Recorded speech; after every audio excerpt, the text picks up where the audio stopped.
Salam dəyərli şagirdlər, dəyərli abituriyentlər. Bu videomda mən sizə üçbucağın növlərini izah edəcəm. Keçən videomda ümumi üçbucaqdan, ixtiyari üçbucaqdan danışmışdım. Bu dəfə isə üçbucağın növlərindən danışacağım. Birinci üçbucağın bir neçə növü var. Birinci başlayaq bərabər yanlı üçbucaqdan.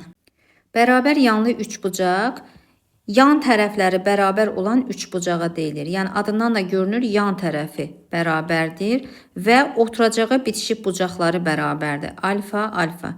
A, B, C üçbucağında AB, AB bərabərdir B, C-yə. Bura bir A qoysam, burada bir A qoysam, burada bir B qoysam. Bu zaman üçbucağın perimetri P bərabərdir. A üstəgəl, A üstəgəl B, yəni 2A üstəgəl B olacaq. Deməli, oturacağı bitişik bucaqlar, daxili bucaqlar bərabərdirsə, deməli, xarici bucaqlar da bərabər olacaq. Oturacağı bitişik xarici bucaqlar. Bura bettadırsa, bu hissə də betta olacaq. Bu, bərabər yanlı üçbucaq. Bərabər yanlı üçbucağın haqqında bir neçə xassələr var. Bərabər yanlı üçbucaqda oturacağa çəkilmiş median həm hündürlükdür, həm tənböləndir. Yəni oturacağa median çəkilibsə, bu həm hündürlüyü olur, yəni qarşı tərəfi oturacağa perpendikulyardır. Medianı qarşı tərəfi yarı bölür və təpə bucağı, tənbölən olduğuna görə təpə bucağı yarı bölür. Bu zaman A, B, C üçbucağında burada bir K yazaq. BK bərabərdir. Həm median, həm hündürlük, həm tənbölən deyə bilərik BK-ya biz.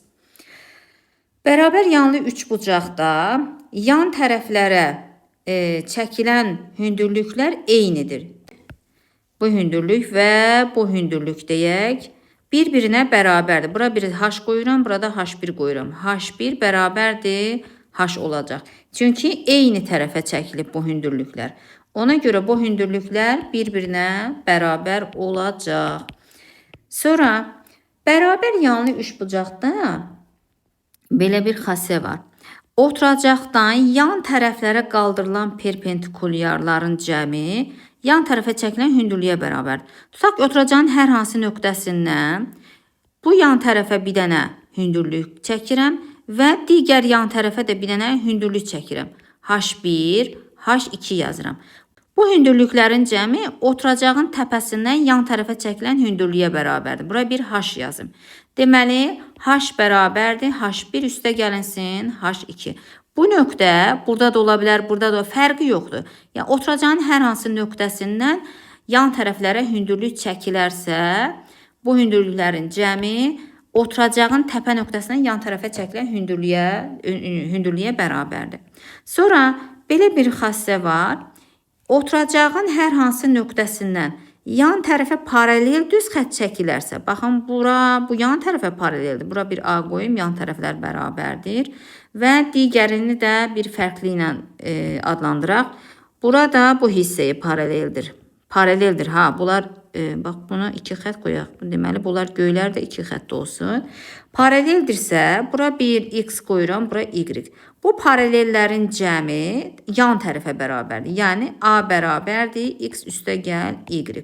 Əgər paralel, yenə də bu nöqtə oturacağın hər hansı nöqtəsində ola bilər. Burada fərqi yoxdur. Oturacağın hər hansı nöqtəsindən yan tərəfə paralel düz xətlər çəkilərsə, həmin paralel düz xətlər düz xətlərin cəmi yan tərəfə bərabər olacaq. Sonra bərabər yanlı üçbucaqda belə bir xassə var. Yan tərəflər A-dır, burada A-dır. Hər hansı bir xətt, X təpədən oturacağı çəkilən hər hansı bir xətt, oturacağı n hissələrə bölüb. Bu X-i tapmaq üçün X bərabərdir kök altında A kvadratı çıxılsın n hasili kimi hesablaya bilərik. Bu hər hansı bir xəttdir. Yəni tənbölən deyil, median deyil, hər hansı bir oturacağa çəkilən xəttdir. Bərabər yanlı üçbucaqda əgər təpə bucaq 120 dərəcədirsə, təpə bucaq 120 dərəcədirsə, bura A, bura B. Oturacaq yan tərəfin kök altı 2 misinə bərabərdir. Əgər təpə bucaq 120 dərəcədirsə, oturacaq yan tərəfin kök altda 3 misinə bərabərdir. Yəni, A kök altında 3 olacaq. Əgər təpə bucaq 120 dərəcə olarsa, bunu da yadda saxlayaq.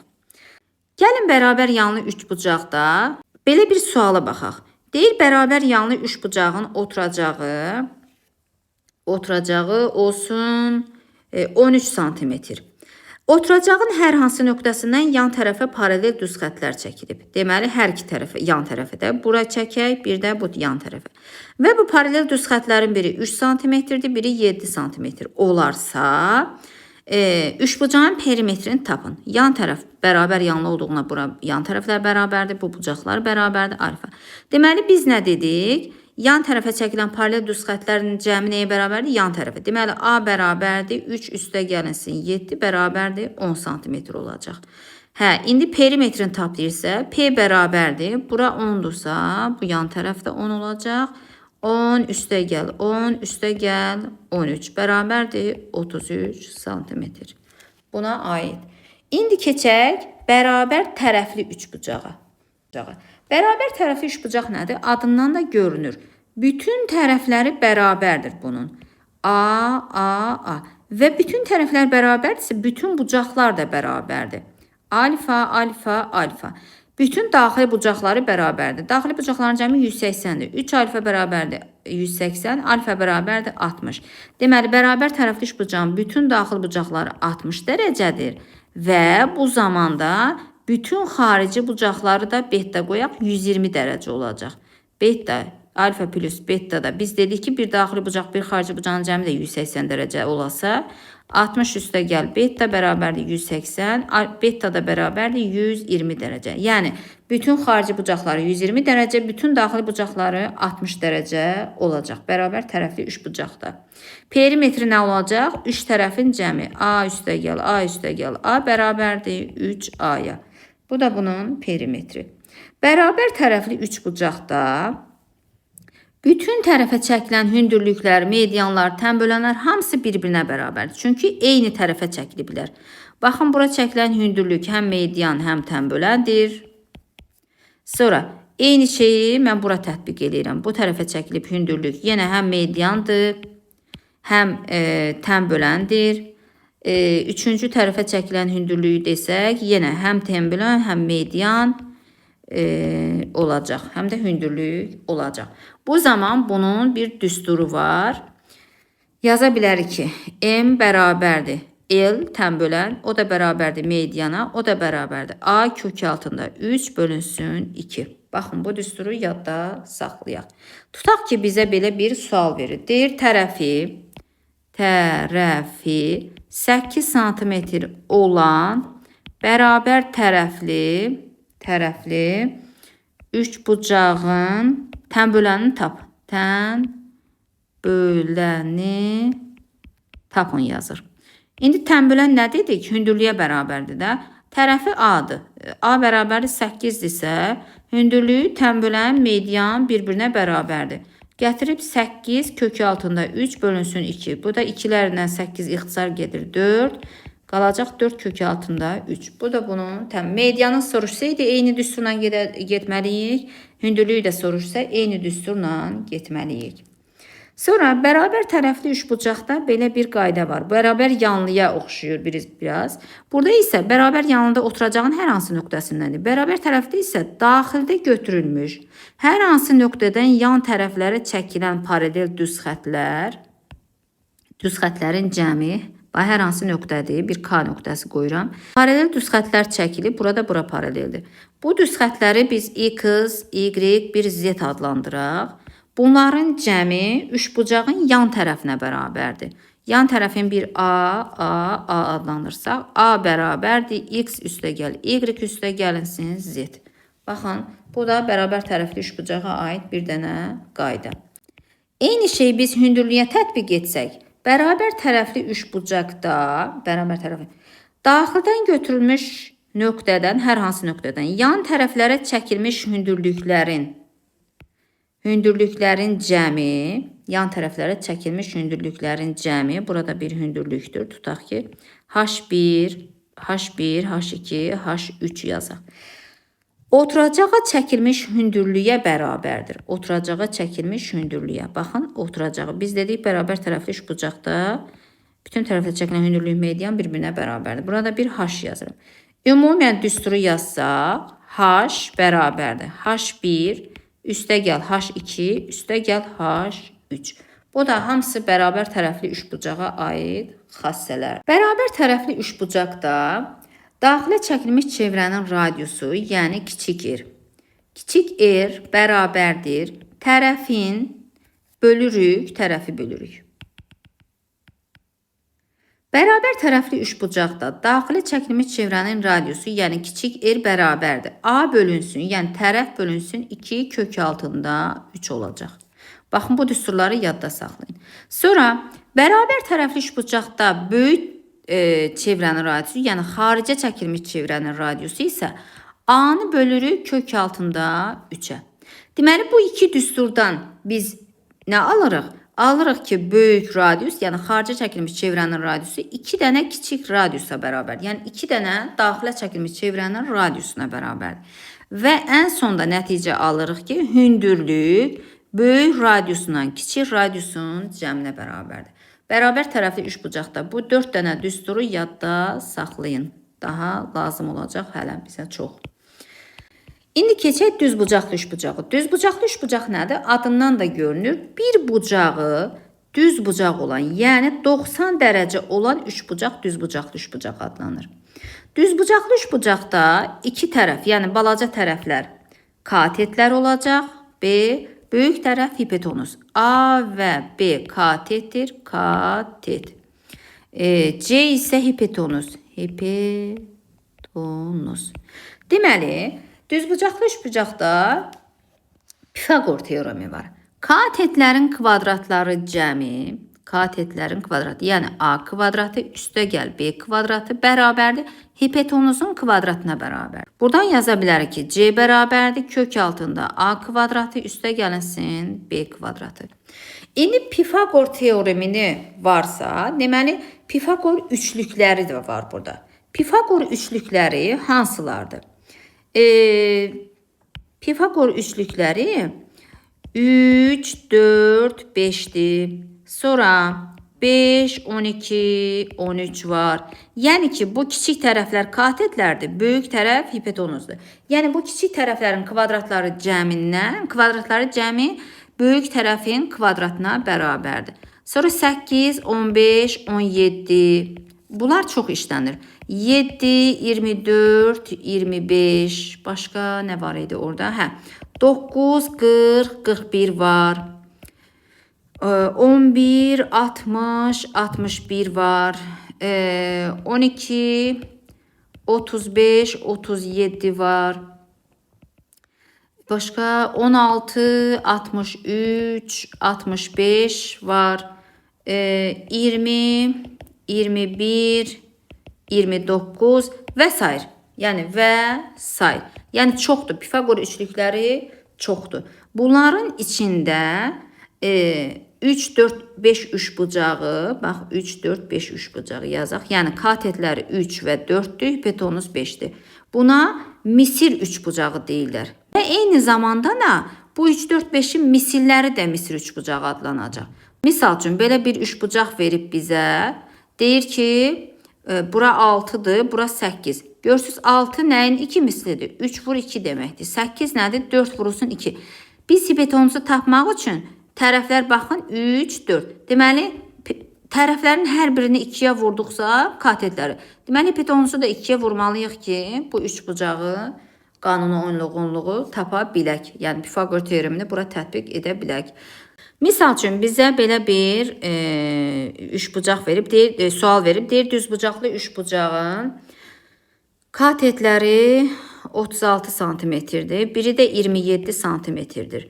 Deyir bunun perimetrini tap. Heç biz buna Pifaqor teoremini tətbiq etməmiş yaza bilərik ki, deməli bu ikisi də nəyə bölünür? 3-ə. 36 daha doğrusu nəyin ən çox əbobu nədir? 9. Deməli bu 9 vur 4 deməkdir. Bu da 9 vur 3 deməkdir. Yəni tərəfləri gördük 3 və 4 var.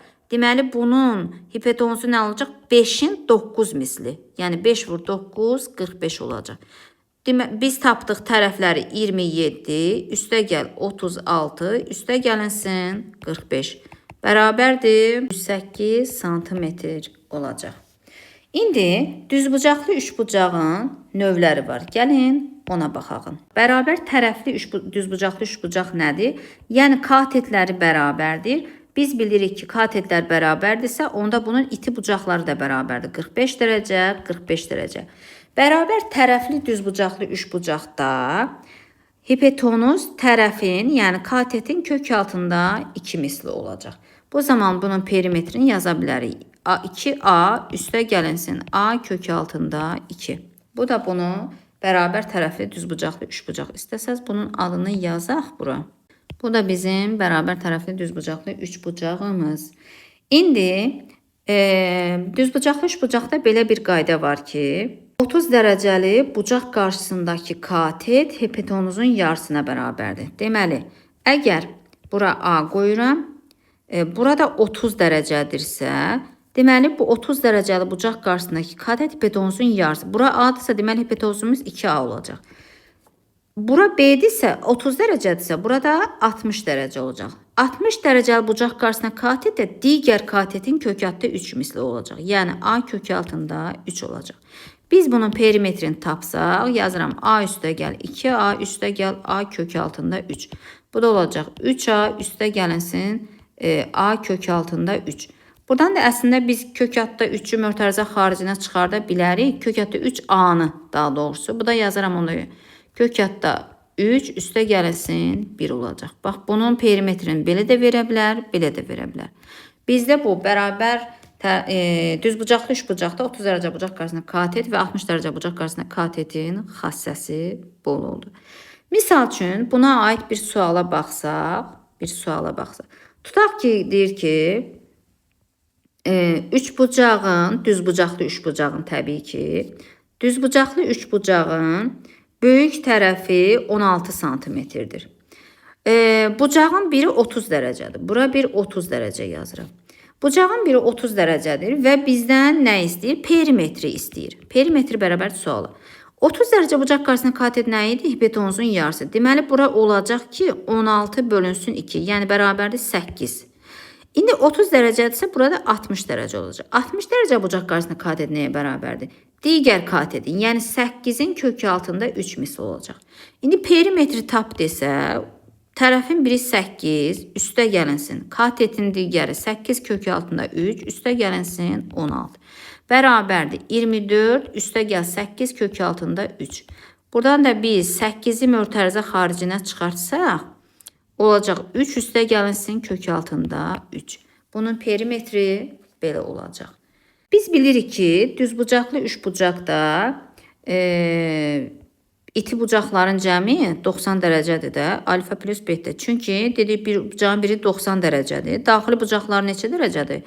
Cəmi 180 dərəcə. Alfa plus beta plus 90 bərabərdir 180 eləsə, deməli alfa plus betamız da 90 dərəcəyə bərabər olacaq. Bu da düzbucaqlı üçbucaq haqqında olan bir xassə. Bunu heç vaxt yaddan çıxarmayın.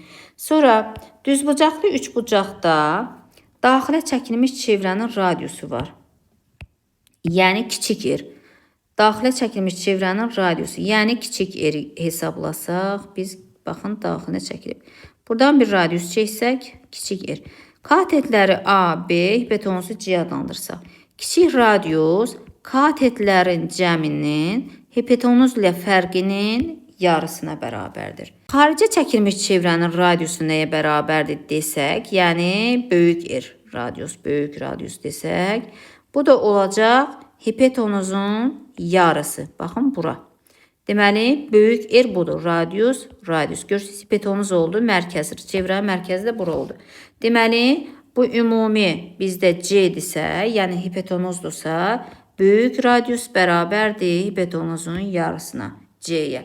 Biz bilirik ki, belə bir xassə də var ki, düzbucaqlı üçbucaqda. Düzbucaq təpəsindən hipotenuzuna çəkilən median.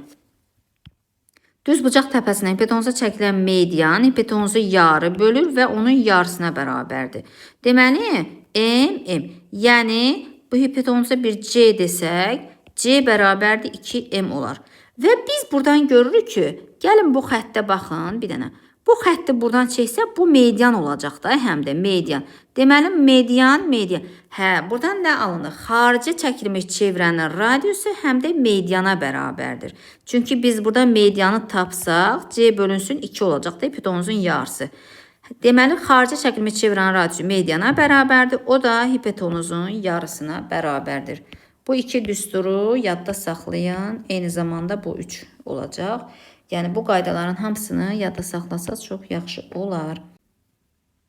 Düzbucaqlı üçbucaqda belə bir qayda var ki, hipotenuzun üzərində qurulmuş kvadratın sahəsi katetlərin üzərində qurulmuş kvadratın sahələri cəminə bərabərdir. Bax, bura bir kvadrat yazsaq, kvadrat çəksək daha doğrusu. Deməli, bura S veribsə, S1. Burada S2 qoyan, burada bir S. Bu düzbucaqlı üçbucaqdır. Görürsünüz, hipotenuzun üzərində qurulmuş kvadratın sahəsi, yəni ümumi S, katetlərin üzərində qurulmuş kvadratların sahəsinə bərabərdir. S1 üstə gəlinsin, S2 olacaq. Misal üçün, buna aid bir suala baxa bilərik. Tutaq ki, bizə belə bir şəkil verib, düzbucaqlı üçbucaqdır. Deyir ki, bunun buradakı kvadratın sahəsi nə deyək? Tutaq ki, 96 deyək buna. Digərində sahəsi verib, misal üçün 78 verib bizə. Hə, bizdə verir ki, digər katetin üzərində qurulmuş kvadratın sahəsini tapıb. Deməli, yazmalıyıq ki, S bərabərdir. Daha doğrusu, burada dedi ki, S ilə bu katetlərin üzərində kvadratların sahəsi, yəni S üstə gəlir 78 ilə hipotenuz üzərində qurulmuş kvadratın sahəsinə bərabərdir. Buradan da S bərabərdir 96 çıxılsın 78, bu da bərabərdir 18 santimetrin kvadratı olacaq. Düzbucaqlı üçbucaqda metrik münasibətlər var. Metrik münasibətlər yəni nədir? İndi mən bunu şəkli belə çəkirəm. Böyük bir şəkil çəkim. Təpə bucaq düz bucaqdır, yəni 90 dərəcə. Buradan bir hündürlük çəkilib. Katetlər, deməli bura hündürlükdür, daha doğrusu düz bucaqdırsa, bu ümumi hipotenuzda düz bucağın qarşısındadır hipotenuz. Həmişə böyük bucağın qarşısında. Bura bir C yazıram. A yazıram, B yazıram. Bu hündürlük də buranı M və N hissəyə bölünüb. İndi burada hündürlük düsturları var. 3 dənə hündürlük düsturu var. Birinci hündürlük düsturunu yazaq. Bax, birinci. H kvadratı bərabərdir. M vurulsun N. Yəni, H-ın kvadratı bölünən hissələrin hasilinə bərabərdir. İkinci, H özü bərabərdir. Katetlərin hasili bölünsün hipotenuz. AB bölünsün C. Üçüncü, 1 bölünsün H kvadratı üstə gəlin bərabərdir.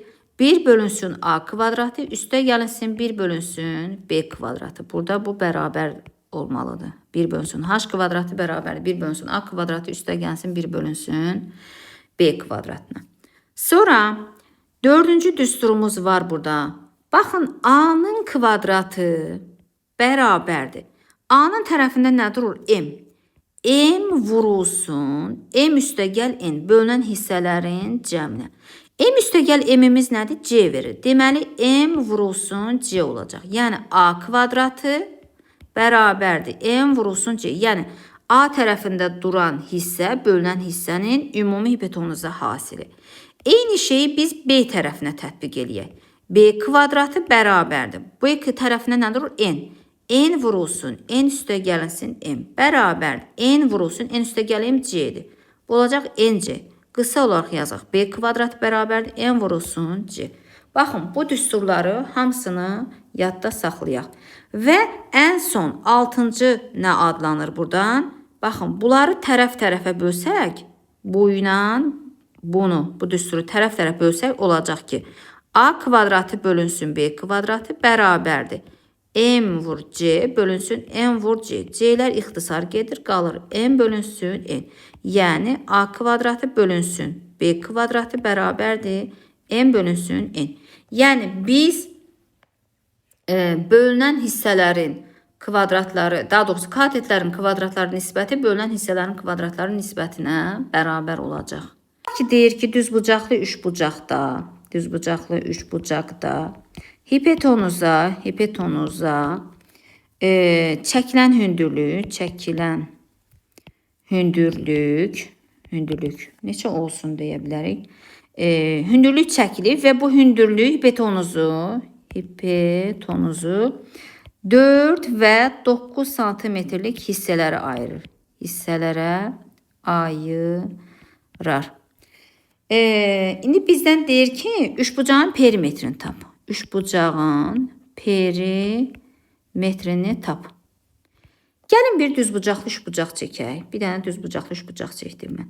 Və bu düzbucaqlı hipotenoza bir hündürlük çəkdim. Və bu hündürlük deyir ki, hipotenozu 4 və 9 santimetr olan hissələrə ayırdı.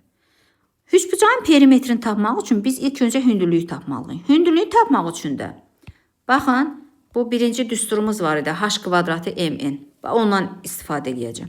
H kvadratı, bunun həllini gəlin yaşılla yazağın. Daha fərqli olsun. Göylə də yaza bilərik aslında. Deməli yazıram. H kvadratı bərabərdir n vurulsun n. Yəni h kvadrat bərabərdir 4 vurulsun 9. H bərabərdir kök altında 36. O da bərabərdir 6. Deməli h-ımızı tapdıq ki, bu 6 santimetrdir. İndi bura bir qoyuram A, burada qoyuram B. Biz bu A-nı və B-ni Pifagor teoremindən də tapa bilərik. Misal üçün yaza bilərəm. B kvadratı bərabərdir 6-nın kvadratı üstə gəl 9-un kvadratı. Belə də tapa bilərəm. Eyni zamanda A-yı da tətbiq edə bilərəm. A kvadratı bərabərdir 4-ün kvadratı üstə gəlsin 6-nın kvadratı.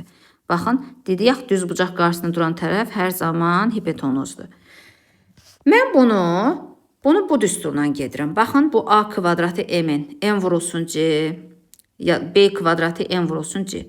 İndi gəlin yazağın. A kvadratı bərabərdir. A-nın tərəfində hansı durub? 4. 4 vurulsun ümumi C-miz, yəni ümumi üçbucağın hipotenuzu nədir? 4 üstə gələnsin 9. 4 üstə gəl 9 bərabər 4 vurulsun 13. Buradan da alaram ki, A bərabərdir. Kök altında 4 vurulsun 13. Bu da çıxacaq 2 kök altında 13. İndi keçək B kvadratına tətbiq edək. B kvadratı bərabərdir. B-nin tərəfində nə durur? 9. 9 vurulsun 9 üstə gəl 4 bərabərdir. 9 vurulsun 13. Buradan da alıram ki, B bərabərdir. Kök altında 9 vurulsun 13. 9-dan 3 kök çıxır, 13-dən çıxmır. 3 kök altında 13 qalacaq. İndi biz bunun hipotenuzu da 13'dür. 4 üstə gəl 9. Perimetrini tapsaq P bərabərdir. 2 kök altında 13, üstə gəl 3 kök altında 13, üstə gəl hipotenuz, yəni 13'ün özü.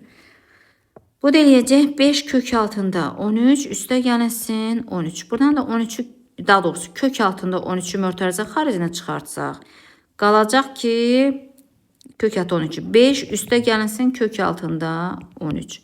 Yəni bizə perimetri bu şəkildə də verə bilər, bu şəkildə də verə bilər. Baxın, bir dənə hündürlük çəkilib və hündürlüyün nisbətinə görə biz ümumi üçbucağın tərəflərini də tapdıq, hündürlüyünü də tapdıq və onun perimetrini tapdıq. Bu düsturlar çox işlənir şagirdlər. Bunları diqqətlə yadda saxlayın.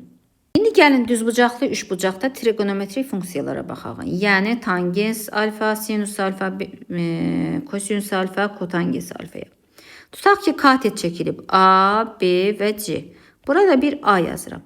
Biz gəlin sinus alfanı, kosinus alfanı və tangens alfa, kotangens alfanı tapaq. Birinci halda baxaq sinus alfa. Sinus alfa bərabərdir. Qarşı katet bölünsün hipotenuz. Yəni alfanın qarşısında nə durur? B. B'nin hipotenuz haradır? C'yə nisbəti. İkinci, kosinus alfa bərabərdir. Bitişik katetin hipotenuza nisbəti. Alfayı bitişik katet haradır? A. A'nın C'yə nisbəti olacaq. İndi tangens alfanı baxaq. Üçüncü, tangens alfa bərabərdir. Qarşı katet bölünsün bitişik katet. Yəni alfanın qarşısında hansı katet durur? B, bitişik katette A. Kotangens alfa isə bunun tərsi olacaq. Kotangens alfa bərabərdir. Bitişik katet bölünsün qarşı katet. O da bitişik katetimiz nədir? A, bu da B. Deməli, buradan biz nə aldıq? Tangens alfa nəyə bərabər oldu? Tangens alfa sinusun kosinusa nisbəti. Yaza bilərəm. Tangens alfa bərabərdir. Sinus alfa bölünsün kosinus alfa. Kotangens alfa nəyə bərabərdir? Alfa. Kosinus alfa bölünsün sinus alfa. Bu iki düsturdan nə aldıq? Deməli, tangens alfa vur kotangens alfa bərabərdir 1 olacaq. Və bunlar trigonometrik eyniliklər adlanır. 1, 2, 3 və sonuncu, yəni trigonometrik eynilikləri artırmaq olar. Dördüncü, sinus kvadratı alfa üstə gəl kosinus kvadratı alfa bərabərdir 1 olacaq. Beşinci, 1 pelius tangens kvadratı alfa bərabərdir 1 bölünsün kosinus kvadratı alfa. Və ən son 6-cı, 1 pelius kotangens kvadratı alfa bərabərdir 1 bölünsün sinus kvadratı alfa. Bunlar 6 dənə, hər biri trigonometrik eynilik olacaq. Belə bir sual var. Deməli, hipotenuzu 15 cm olan düzbucaqlı 3 bucaqda, katetin biri 7 cm-dir. Kiçik iti bucağın tangensini tap. Çəkirik düzbucaqlı 3 bucağımızı. Hipotenuz 15-dir. 15. Katetin biri də 7-dir. Biz birinci digər kateti tapmalıyıq. A-nı. A bərabərdir. Kök altında 15-in kvadratı çıxılsın 7-nin kvadratından. Bərabərdir. 15-in kvadratı eləyir 225. Çıxıram. 7'nin kvadratı 49. Bərabərdir kök altında 176. Bu da eləyəcək. 16 vur 11, yəni 4 kök altında 11 eləyəcək. İndi bizə nə deyir? Deyir ki, kiçik iti bucağın tangensini. Bura 4 kök altında 11'dir. Kiçik iti bucaq hansı olacaq? Təbii ki, kiçik tərəf qarşısında olan olacaq da. Kiçik tərəf qarşısında bu olacaq. Bax, buranın, alfanın, bu, ya beta, gamma, nə istəsə yaza bilərik. Deməli, tangens alfa nəyə bərabərdir? Qarşıdakı katetin, yəni 7'nin bitişik kateti, yəni 4 kök altında 11'ə nisbətinə. Biz buradan irrasionallıqdan azad etsək, hər tərəfi kök altında 11'ə vurmalıyıq. Sürət və məxrəci daha doğrusu. 7 vur kök altında 11, bölünsün 4 kök altında 11, vurulsun kök altında 11. Bərabərdir 7 kök altında 11. Burada 4'ü də kök altında 11'in kvadratı 11 eləyəcək. Və 4'ü də 11'ə vursaq 44 eləyəcək. Biz də bunu tapdıq ki, tangens, kiçik iti bucağın tangesi 7 kök altında 11 bölünsün 44 elədi. Və ən son düzbucaqlı 3 bucaqda bir dənə qayda deyim sizə. Əgər düzbucaqlı 3 bucaqda bucaqların biri 75 dərəcə, biri 15 dərəcə olsa, fərqi yoxdur. Bunun birini verib, birini verməyə də bilər. Biz bilirik ki, iti bucaqların cəmi 90 dərəcədir də. Birini 15 verirsə, deməli, o biri də 75 dərəcədir. Bu zaman hipotenuza çəkilən hündürlük, bu h, hipotenuzun 4'ə nisbətinə bərabər olacaq. Yaza bilərik ki, biz h bərabərdir, c bölünsün 4. Yəni, c bərabərdir hipotenuzun, daha doğrusu hündürlüyün 4 mislinə bərabərdir. Bu düsturu da yadda saxlayın. Bu qədər dəyərli şagirdlər, mən sizə üçbucağın bütün növlərini danışdım və bunların haqqında xassələri, düsturları bir-bir dedim. Görüşərik. Kanalıma abunə olmağı, izləməyi, bəyənməyi, fikir yazmağı unutmayın.